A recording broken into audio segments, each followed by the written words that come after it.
میرے آقا صلی اللہ علیہ وسلم ایک دفعہ رمضان میں خطبے کے لیے تشریف لائے تو ممبر کی پہلی سیڑھی پہ قدم رکھا، فرمایا آمین، پھر دوسری سیڑھی پہ قدم رکھا، فرمایا آمین، پھر تیسری سیڑھی پہ قدم رکھا، فرمایا آمین۔ جب فارغ ہوئے صحابہ کرام علیہم رضوان نے عرض کیا رسول اللہ صلی اللہ علیہ وسلم یہ ہر اسٹیپ پر آمین کہنے کی وجہ کیا ہے، ہمیں سمجھ میں نہ آئی۔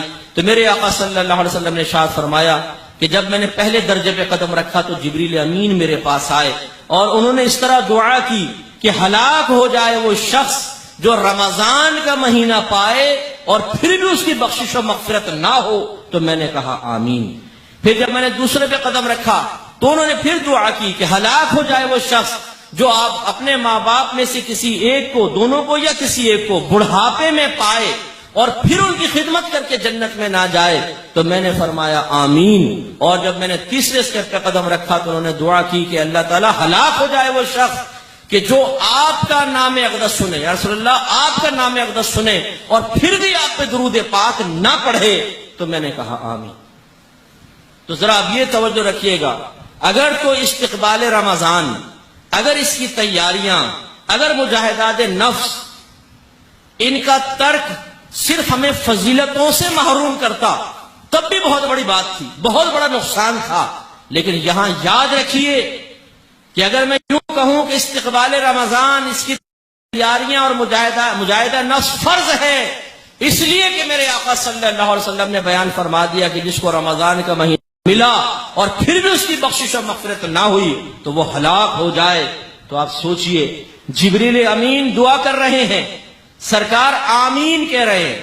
آمین کا مطلب یہ ہوتا ہے اللہ تعالیٰ جو یہ مانگ رہا ہے قبول فرما لے، جو طلب کیا جا رہا ہے اس کو عطا کر دے۔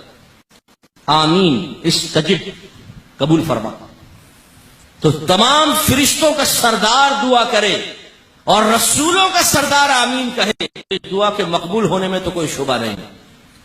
تو معلوم یہ ہوا کہ رمضان کا مہینہ ملا اور پھر بھی شرارتیں ختم نہ ہوں، نہ نمازیں پڑھ رہے ہیں، نہ روزے رکھ رہے ہیں، نہ گالی گلوچ چھوٹ رہی ہے، نہ جھگڑا چھوٹ رہا ہے، بوڑھے ماں باپ سے بدتمیزیوں کا سلسلہ بھی جاری و ساری ہے، اپنی آنکھوں کو گناہوں سے بھی بھر رہے ہیں، کانوں کو گناہوں سے بھر رہے ہیں، گندے فحش خیالات تسلسل سے ذہن میں گردش کر رہے ہیں، گندے دوستوں کی صحبت میں رہ رہے ہیں، نیک لوگوں سے دور بھاگ رہے ہیں، تو پھر یاد رکھیے بخشش و مغفرت کے دروازے بند ہو سکتے ہیں۔ اور جس پر رمضان میں بخشش و مغفرت کے دروازے بند ہو گئے، میرے سرکار نے ارشاد فرمایا وہ ہلاک ہو گیا، تباہ ہو جائے۔ اس لیے یاد رکھیں، بعض اوقات جب اس طرح کی باتیں سنتے ہیں تو نفس کہتا ہے بھئی یار برے پھنس گئے، شیطان بھی کان میں کہتا ہے کہ دیکھا میں نے کہا تھا نہ سنو نہ کچھ کرنا پڑے، تم پھنس گیا، اب نہیں کرو گے ضمیر ملامت کرے گا، اور کرو گے تو ہمارا بیڑا غرق ہوگا۔ تو یاد رکھیں جب اس قسم کے وسوسے آئیں تو فوراً لا حول ولا قوت الا باللہ پڑھیں، اور اس بات کو ذہن میں لے کر آئیں کہ آپ اللہ تبارک و تعالیٰ کے بڑے محبوب بندے ہیں، اس لیے کہ اللہ تعالیٰ نے کروڑوں لوگوں میں سے آپ کو یہاں بٹھا کر رمضان کی تیاری کے سلسلے میں غور و تفکر کی سعادت سے نوازا ہے۔ تو یہ کوئی بری بات نہیں ہے۔ نفس و شیطان تو ایسے ہی غصے میں آئیں گے، بھئی یار یہ کیا ہو گیا، اب یہ بھی کرنا پڑے گا، یہ بھی کرنا پڑے گا۔ اب میں آپ سے کہتا ہوں کہ اللہ تعالیٰ اس کے رسول ایک طرف ہو، اللہ کے لیے جہت نہیں ہوتی، سمجھانے کے لیے ہم کہتے ہیں تم ایک طرف پارٹی، تم ایک طرف، اللہ تعالیٰ اس کے رسول ایک طرف ہو، اور نفس و شیطان دنیا اور مخلوق، وہ دنیا اور مخلوق جو اللہ کے راستے سے روکے، ہمیں گناہوں کی طرف مائل کرے، ایک طرف ہو۔ بتائیے آپ کا عشق رسول اور آپ کی غیرت ایمانی کس بات کا تقاضا کرتی ہے؟ اللہ تعالیٰ اس کے رسول کا دامن رحمت تھاما جائے یا نفس و شیطان کے قدموں میں اپنا سر جھکا دیا جائے؟ کیا کہتی ہے آپ کی غیرت؟ بتائیے۔ اللہ تعالیٰ اس کے رسول کا دامن تھاما جائے تو بس یاد رکھیے کہ عبادات پہ استقامت، گناہوں سے دوری پر پابندی، اپنے ذہن کو پاکیزہ کرنا، اپنے اعمال کو پاکیزہ کرنا، اپنی دوستیوں کو پاکیزہ کرنا، یہ سب اللہ تعالیٰ اس کے رسول کو محبوب اور مطلوب ہے۔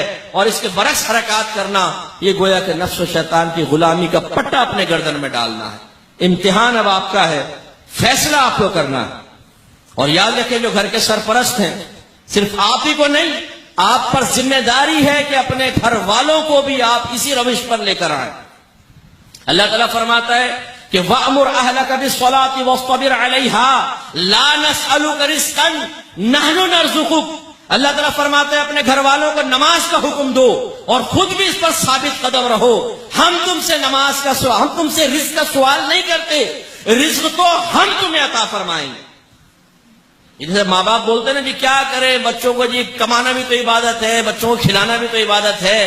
اللہ تبارک و تعالیٰ نے یہ خیال ذہن سے نکال دینے کی طرف اشارہ فرما دیا، رزق تم بظاہر ذریعہ بن رہے ہو، دے تمہارا رب ہی رہا ہے، اس لیے کہ اس نے اعلان کر دیا ہے کہ وَمَا مِن دَابَّةٍ فِي الْأَرْضِ إِلَّا عَلَى اللَّهِ رِزْقُهَا، زمین پر چلنے والا کوئی جاندار ایسا نہیں جس کا رزق اللہ کے ذمہ کرم پر نہ ہو۔ اللہ تعالیٰ عطا فرما رہا ہے، پاگلوں کو دے رہا ہے، جانوروں کو دے رہا ہے۔ میں نے ایک ڈاکومنٹری دیکھی، ولڈر بیسٹ ایک علاقے میں پہنچے، انہوں نے بتایا کہ ایک دن میں 1,80,000 ٹن چارہ کھائیں گے۔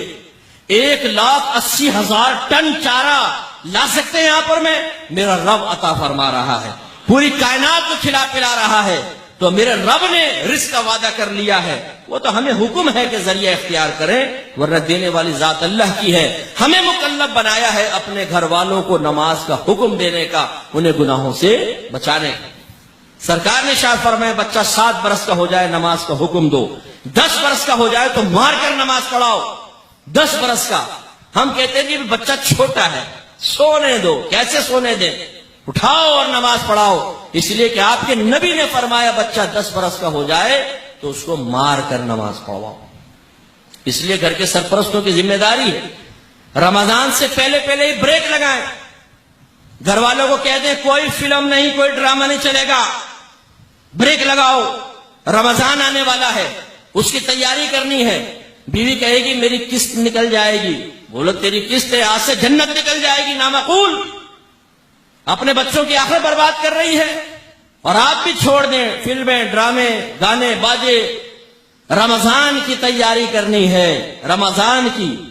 کیا آپ سب کی خواہش ہے کہ آپ بھی جنت میں جائیں، آپ کے بچے بھی جائیں، بیوی بھی جائے، ماں باپ بھی جائیں، ہے کہ نہیں؟ تو پھر تیاری تو کرنی پڑے گی نا۔ اگر ہم نے خود بھی اپنے آپ کو قابو میں نہیں کیا اور گھر والوں کی اصلاح نہیں کی تو میرے آقا فرما چکے جس نے رمضان کا مہینہ پایا اور پھر بھی اس کی بخشش و مغفرت نہ ہوئی وہ ہلاک ہو جائے۔ آمین کہنے کا مطلب وہی پوری دعا دہرا دی سرکار۔ تو کیا آپ یہ چاہیں گے کہ میں بھی جہنم میں جاؤں، میری اولاد جائے؟ نہیں، تو لہذا بریک لگوائیں اور گھر والوں کو پیار محبت سے سمجھائیں۔ اگر یہ ریکارڈنگ ہے سی ڈی جا کے سنوائیں گھر والوں کو، لو سنو۔ اگر میری بہنیں کی سی ڈی سنیں تو میری آواز یا باہر جا رہی ہو تو بہنوں سے بھی گزارش بریک لگائیں۔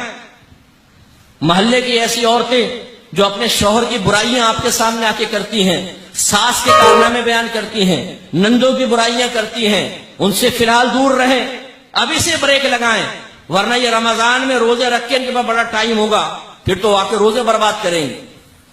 میرے آقا صلی اللہ علیہ وسلم نے ایک مرتبہ صحابہ کو روزہ رکھنے کا حکم دیا۔ ایک صحابی آئے اور فرمایا کوئی میری اجازت کے بغیر افطار نہ کرنا۔ اس فرمان میں ہی اشارہ ہے میرے آقا علم غیب جانتے تھے۔ سرکار نے فرمایا کوئی میری اجازت کے بغیر افطار نہ کرے۔ شام کو ایک صحابی آتے، اجازت لیتے، سرکار اجازت مرحمت فرماتے۔ ایک صحابی آئے، یا رسول اللہ میری 2 جوان بیٹیاں انہوں نے روزہ رکھا ہے، آپ کے پاس آتے ہوئے شرماتی ہیں، اجازت دیجئے گھر میں افطار کر لیں۔ سرکار نے چہرہ انور پھیر لیا، انہوں نے دوبارہ عرض کی تو سرکار نے فرمایا تیری بیٹیوں نے روزہ کہاں رکھا ہے، وہ تو سارا دن لوگوں کا گوشت کھاتی رہی ہیں، یعنی غیبت کرتی رہی ہیں۔ سرکار نے فرمایا اپنی بیٹیوں سے جا کر کہے کہ وہ ومیٹنگ کریں، الٹی کریں۔ انہوں نے جا کے اپنی بچی کو کہا ابھی میرے سرکار کی کرامت ہے، میرے سرکار کا معجزہ ہے کہ غیبت جو فرمایا گیا کہ غیبت ایسی ہے جیسے اپنے مردہ بھائی کا گوشت کھانا، تو حقیقتاً گوشت نہیں کھایا جاتا، وہ سمجھایا گیا اتنا ہی برا ہے جیسے بھائی کا گوشت کھانا، لیکن میرے سرکار کا معجزہ ہے کہ جب ان لڑکیوں نے انگلی ڈال کے میٹنگ کی تو ان کے پیٹ سے گوشت اور خون اور چھیچڑے وغیرہ باہر نکلے۔ وہ صحابی آئے اور آگے سرکار کو عرض کی، سرکار نے فرمایا اگر یہ ان کے پیٹوں میں رہتا تو یہ دونوں جہنم میں جاتی۔ تو ہماری بہنیں بھی ذرا توجہ حاصل کریں کہ جو اس طرح غیبتیں کر رہی ہیں، چغلیاں کر رہی ہیں، شوہر سے بدتمیزیاں کر رہی ہیں، اونچی آواز کرتی ہیں شوہر کے سامنے، غلط